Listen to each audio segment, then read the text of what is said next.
Bonjour les amis, juste un petit clin d'œil conscience sur l'ombre et la lumière. Avant, je disais que lorsqu'une ombre se présente, il suffit de mettre la lumière dessus pour que l'ombre soit éclairée et donc du coup disparaisse. Ce qui est efficace comme image. Mais ce que je voudrais affiner un peu plus avec vous, c'est de voir que l'ombre, c'est un jugement posé pour dire il y a un problème. Hein, il y a une ombre, il y a quelque chose qui ne va pas. Mais c'est un jugement. Ce jugement-là, il n'a aucun fondement. La lumière, c'est toujours avec l'analogie de mon ciel bleu et des nuages. Je suis le ciel bleu, je suis la lumière. Je suis cette clarté innocente et pure. Il me semble voir une ombre, c'est juste que je crois quelque chose qui est faux. Mais je prends ce faux pour quelque chose de vrai.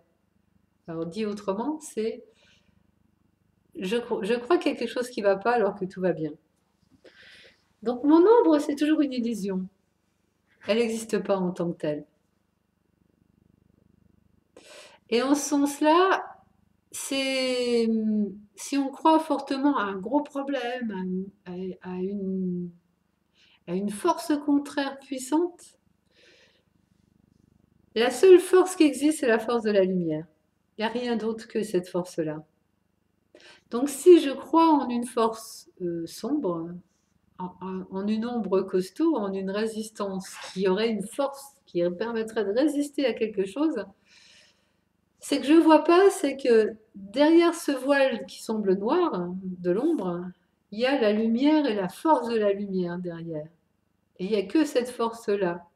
Je qualifie l'ombre d'une force obscure, c'est juste que je ne vois pas que l'ombre est comme un voile sur la lumière, mais que la vraie force, elle est dans la lumière. J'enlève le voile et je retrouve d'où vient la force. La force, c'est toujours la lumière qu'il a. Donc quand je sens une grosse résistance et que la grosse résistance c'est une force, je sens la force de la lumière qui est derrière. C'est pas la résistance qui est forte, c'est la lumière qui est derrière qui est forte. Et le voile qui le cache, c'est juste ça qu'il faut relever. Et là, ah oui, la force qui existe, c'était bien cette. C'est pour ça qu'on dit que quand il y a une épreuve et qu'on la traverse, on trouve le cadeau. Bah parce que pourquoi? On a traversé le nuage pour trouver le ciel bleu. On a traversé l'ombre pour voir qu'il n'y avait que la lumière. Le cadeau, il est toujours derrière, dans le sens, il n'y a toujours qu'un cadeau qui existe. Je joue à me faire croire qu'il n'y a pas de cadeau, ou qu'il y a des ombres, ou qu'il y a des conflits, mais c'est jamais vrai. Le cadeau, il est toujours là. Et d'ailleurs, qu'est-ce qu'on dit? On dit le présent. Et le présent, c'est quoi? Un présent, c'est un cadeau. Donc quand je suis présente à ce qui se joue, avec ma conscience, je suis en train de goûter à ce cadeau qu'elle présente en permanence. Et cette conscience qui se voit elle-même, qui voit la réalité telle qu'elle est, va toujours voir la lumière. Parce que si on rencontre une ombre, eh ben, on sait très bien qu'on n'a pas à s'arrêter là. En traversant, on va jusqu'au bout et la lumière, elle est toujours là. Voilà. Donc, il n'y a pas d'ombre. L'ombre, c'est toujours quelque chose que je prends pour vrai alors que c'est une illusion.